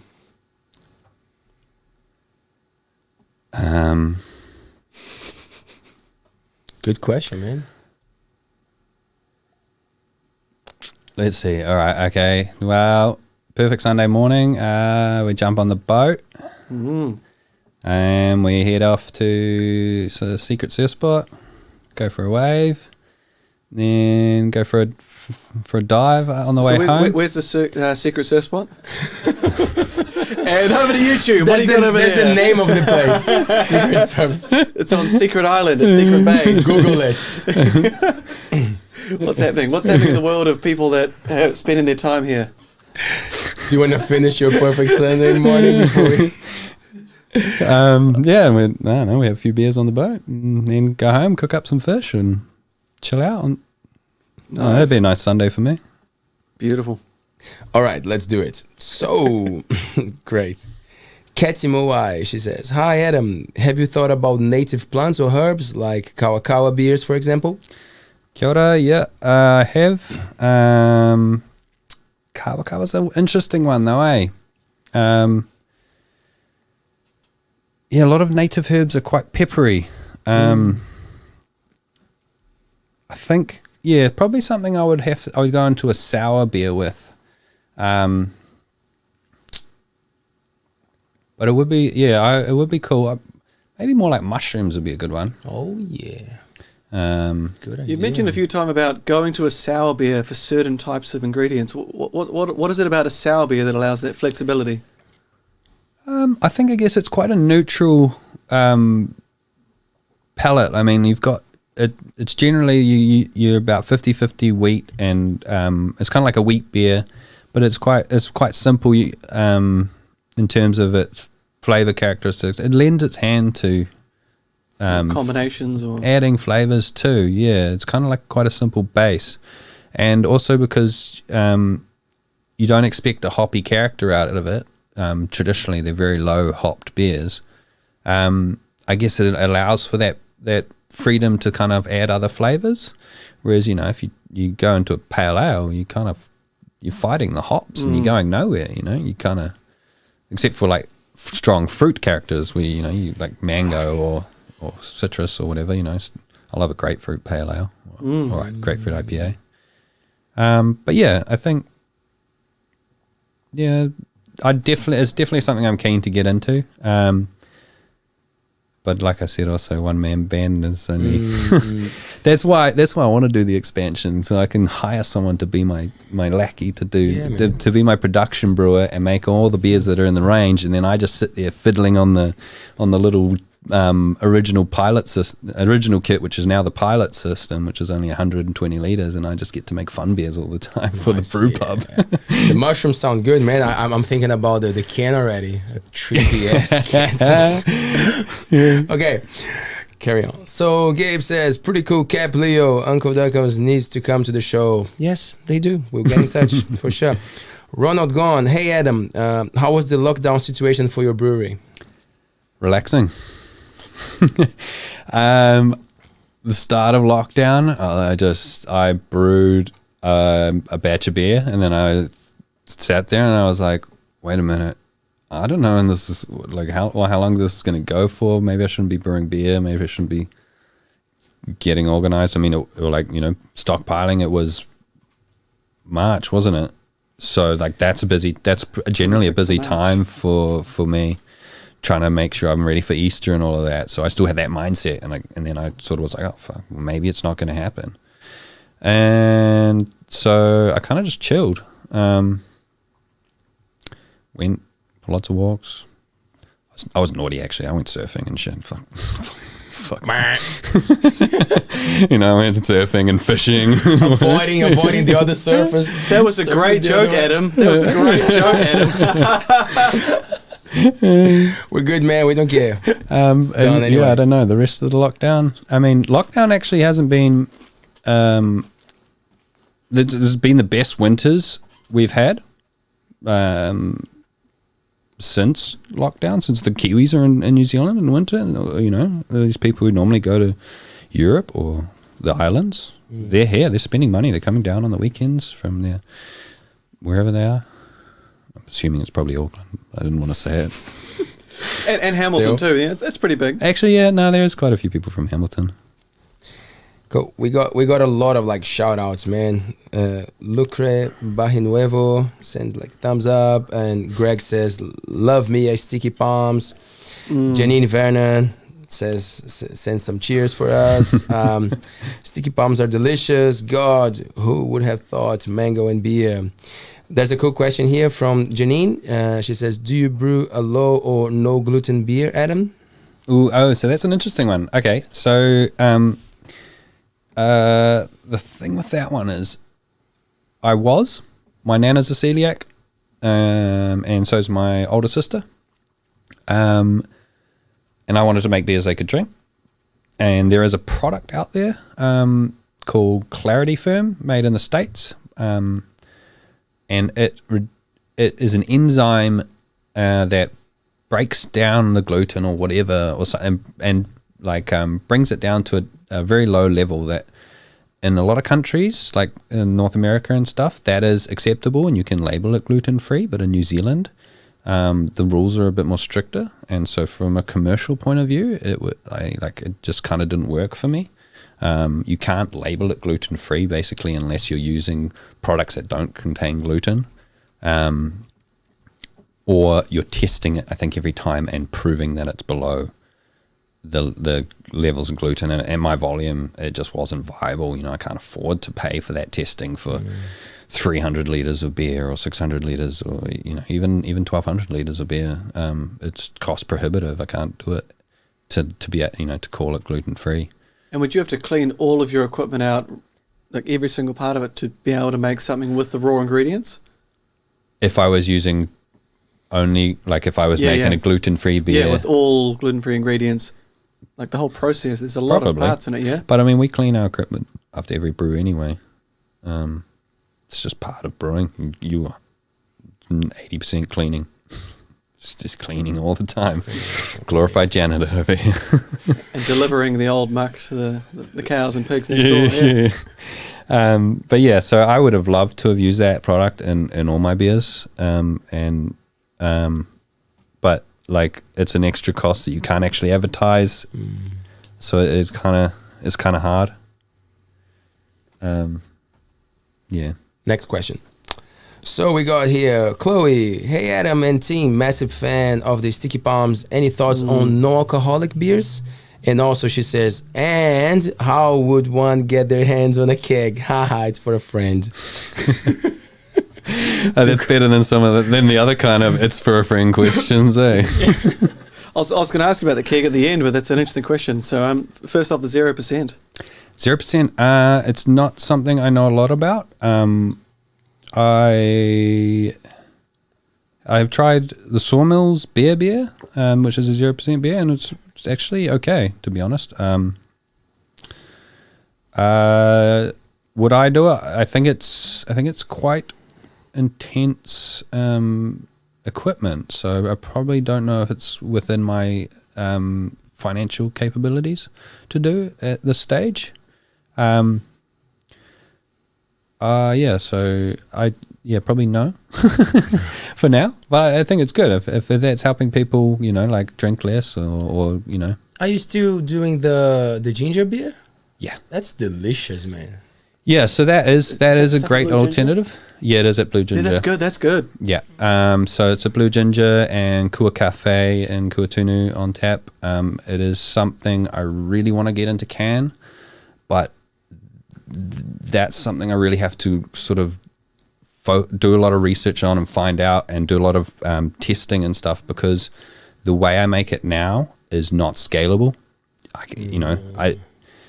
I slice whole raw ginger in a Roboku, just like food processor, like 5 kilos or something for 100 liters of beer. So if I want to scale that to 10,000 liters to take to a contractor in Auckland to like contract brew that for me and put it into cans so I can sell it, across the country or wherever, they just don't want to know about it. They're like, what?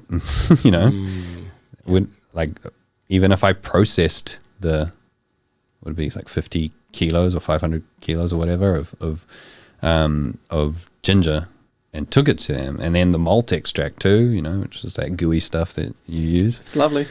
It's Maltexo. It smells delicious. Yeah, it's great. Like that. There's just, and then the spices and everything. It's something that I'm probably, if I do scale, I'm going to have to change the recipe a little bit, and we're going to have to go down the route of like natural extracts and natural flavors, which I hate the idea of. But apparently, like, I talked to the guys at the place, and it's like a machine. They just put stuff in it, and out comes the flavoring. Like, they put raw ingredients kind of, and it's like, wow. So they'll just put a bunch of ginger in, and they can't get this little tincture or whatever. And so it's something I'm looking into right now, as to expanding that, because I get amazing feedback on that ginger beer. Oh man, and I love it. It is a good alternative. Like, people feel like they're having a beer. It's like a ginger beer for adults. Yep. Yeah. It's not too sweet. Would you try the opposite then? Would you try to make an alcoholic ginger beer if you manage to get, because it's so. I wouldn't do a fermented one, but I'd do like a rum, and I'd do like a RTD kind of thing. So I would do a dark and stormy in a can, and do the stormy dark and stormy. So it could be worth ginger. it, if you nail the production. Yeah, to and do both. You can alcoholic and non-alcoholic, exactly. Because it might not be the most profitable thing for you. It's delicious and it's still part of your range. But you know what? Like, from a business point of view, I'd be better off just like doing the ginger one and calling it non-alcoholic, like, because non-alcoholic stuff is blowing up. People, it's true, yeah. Like, you're selling it as like non-alcoholic gin. It's like, what the fuck, man? It's like $40 a bottle. What is it? Water and fucking herbs, really? It's like, or if they are distilling it and extracting the alcohol, they're like clipping the ticket twice. They're they're selling the non-alcoholic gin for $40, and then they're selling the alcohol to someone else. It's interesting how like everything seems to be shifting. Like I was talking to a friend, a new teacher at school, and he was saying, I went to this bar in Auckland, and then I saw like I thought about having a non-alcoholic beer, but then I saw kombucha, and then he was like, oh, cool. I'll have a kombucha. I'd much rather have a kombucha than a non-alcoholic beer. And then he was enjoying his kombucha, and then he started to get happier than he was before. And then he realized it was an alcoholic kombucha.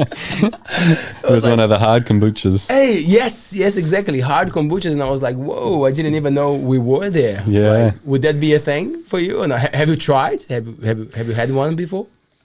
Nah, I mean, that's not really my jam. I don't drink RTDs. And it doesn't sound right, hey? Alcoholic kombucha. Yeah. What's the thing? What's the point? Yeah, and I would never go down the kombucha brewing process unless I had a completely separate facility for that, because it's you get that, you don't want that stuff in your beer. It'll ruin everything. It'll just infect the whole facility. Goddamn kombucha. I'd like to apologise for my absence there. We were sitting there and I was like, oh, maybe I need to go take a whiz. And then all of a sudden we're talking about 100 litres and 600 litres, 1,200 litres, and it's sitting there pouring into the drink, and I'm thinking, damn, I'm good, I'll tap my feet. All of a sudden you went back to 100 litres, or maybe it was 600. Even 12, you did it again. I go, shit, I've gone. Man, you just spoke so fast right now. Oh man, it was English. God damn, I could tell, but like I think it's the most alcohol that I had in 4 years. So I imagine that you're feeling pretty amazing right now. I'm feeling great, feeling great. It's true. We just have one more comment. It's not a question. Did I break your sobriety? Well, not. I don't do that as a thing. Like, oh, I don't drink anymore. I just don't feel like drinking. Yeah, you know, it's when I do. Like if I ever do, like we're doing now, like I don't. It's about tasting it. Yeah, because I really, I worked with alcohol for a long time, and I really appreciate like flavors. So if someone comes with something new, like I don't have a problem at all to try. Yeah. Something. It's just that thing with sitting and drinking that to get drunk and doesn't suit me anymore. But like this is fantastic, especially because I know that you put so much love and flavors that I'm not used to.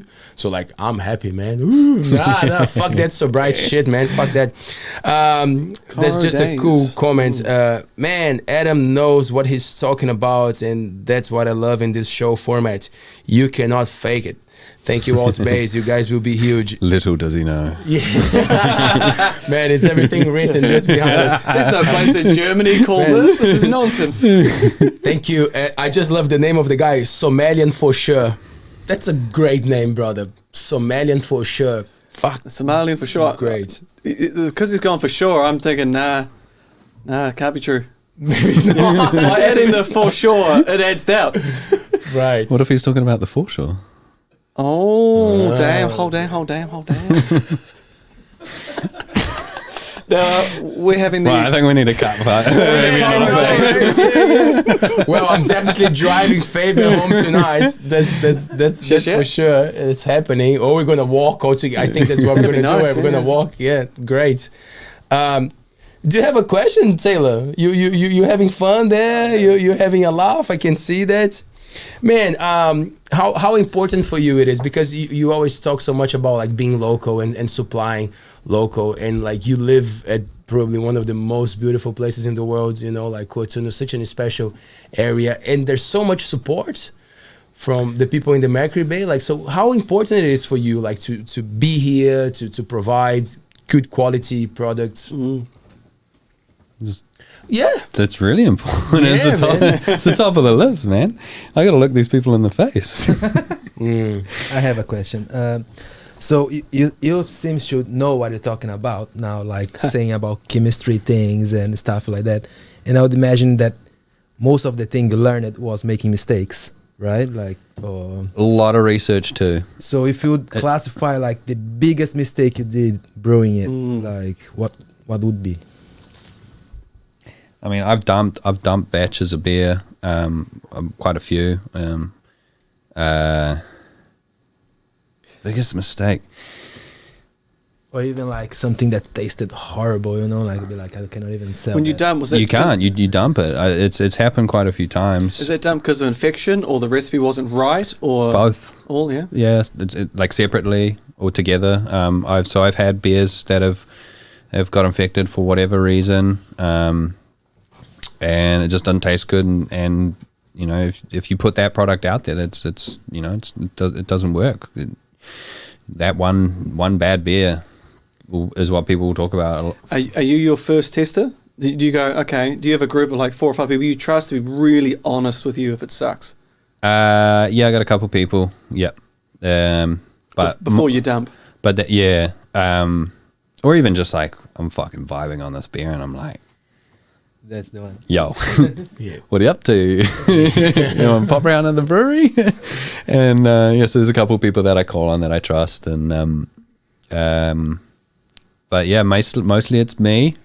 And then because the brewery's situated on my parents' farm, or their property on the Aotearoa farm, they get a little bit of forced testing too. You come in there sometimes because it doesn't matter what time I drink. I drink beer at 7 o'clock in the morning. I don't drink cans and cans of it, but I will drink a little glass to test a beer at any time of the day. That's your job. Yeah, it is.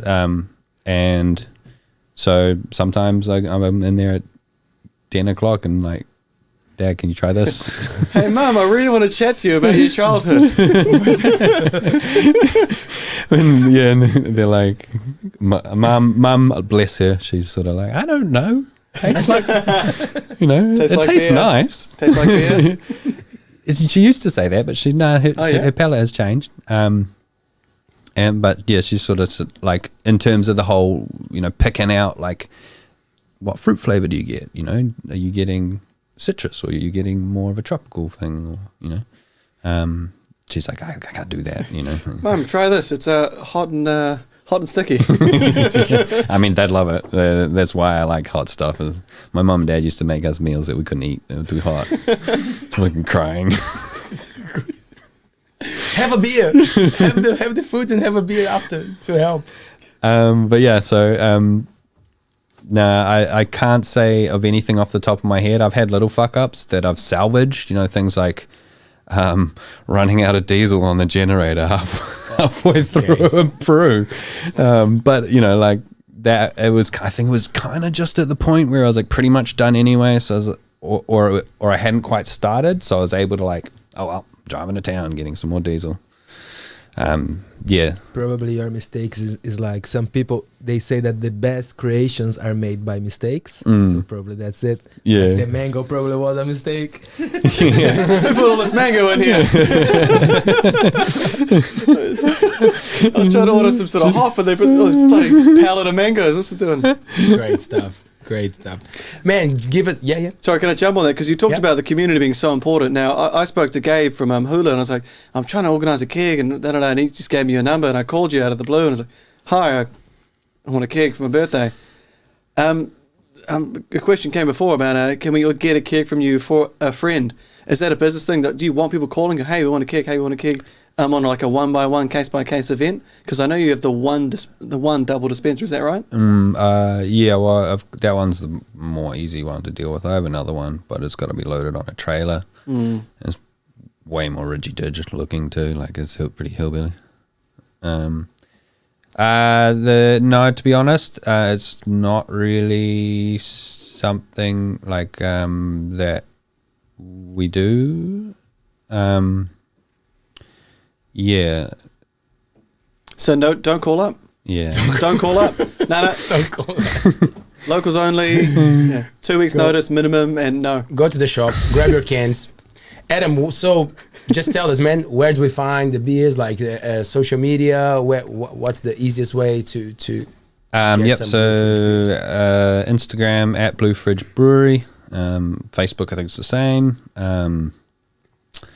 Our website, bluefridgebrewery.co.nz. Great website, by the way. We talked about it. Yep. That one covers, showcases the beers, tells you about beers. There's even some little beer nerd notes on there, like what ingredients are in the beer. I don't give you the full volumes, but I've had a guy email me and be like, bro, I love Rewalker. Like I saw the stats on the website, and can you look over my recipe? And I was like, yeah, man, that's pretty bang on. Like, you maybe tweak this a little bit, and you can brew a clone. Sorry, excuse me. That's pretty cool, though. There's someone to go, they like it that much, they'll work out the chemistry, they'll work out. Yes. Is that a lot of taste testing? Or I'm trying to think, to even try that, how do you start going, okay, this tastes nice? Are you tasting what would be in it, or how much can reading, how much versus? Yeah, I mean, that's interesting because, so the guy who taught me, Les, he had a bunch of clones. So the beer recipe he gave me was Tetley's Bitter, which is an English bitter over in England. It's a brand. And that was a clone of that recipe. And I think he figured it out just on his own, which is like, I don't know, it's pretty amazing to kind of nut that stuff out. I don't know whether that's an experience and sort of thing or what. Like, do you remember the taste? Like if you went over and had Tetley's and you went over to the UK and you're like, oh no, oh my God, that's it. No. Man, this is like 7 years ago. I suppose a lot of beer. Yeah, a lot of different beer was between there and now. I would like to revisit that recipe. I've been thinking about that though. Sorry, what was? Oh, you're advertising yourself. Where do we find you? You're just advertising, talking about where to find the beer. So the website's also got the stockists, and, a little bit about us and stuff like that, and a contact thing if you want to flick us an email or whatever through the website. And if you want a keg, it better be a lot. It better be a lot of kegs. Like, we're looking for 100 litres for this party. You go, 100 litres, that's better than I think I got 225. 200 litres minimum, 200. In fact, you need at least 3 varieties. Yeah, we need to know you're trying them for a reason. Yeah. There you go, supporting the team. I was thinking about something and I forgot. You made me laugh. And I'm sorry. I forgot. It's all right. You did it with ALTBAYS? Nah. Drink the beer. Surely something about the brewery. The fact that you want to have a sausage sizzle night to go out there and hear some music. If it's a vegan one, I would love to go for that. Yeah. Oh, I remember. Looking forward to the pub, man. I hope this idea goes ahead. I hope it happens. I hope you find the right place. Unfortunately, last time we talked to the landlord, thanks to COVID delays, the current tenant who's in there, the building that they are supposed to be moving into has been pushed out further. So was supposed to be a year from now, around March, April next year, 2023. Now it's, who knows? We're waiting to hear how long it's been pushed out. So kind of trying to figure out what to do next in that regards. The brewery needs to leave the valley. Okay. Just for personal reasons, it is a logistical nightmare a little bit for me. There's a lot of double handling. I probably wouldn't have to be lifted if I was in a place where I could either have a forklift or even a pallet jack to put stuff on pallets and move it around. There's a lot of extra manual labor that's getting done where I am. And you talked about the triangle, Auckland, Hamilton, Tauranga, somewhere based in there or central there or on one of the main. Or even Whitianga would help. Whitianga. Even just here. I just want to be here, man. Cool. That's cool. I love this place. That's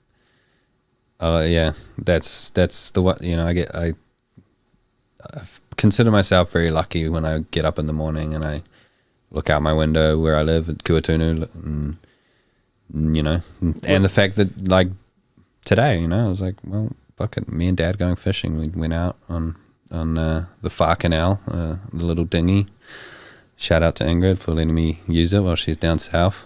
And we went to Sarah's Gully just past Otama and having a little kingfish just circling around the boat for ages. Water was clear, we were watching it. At a secret spot?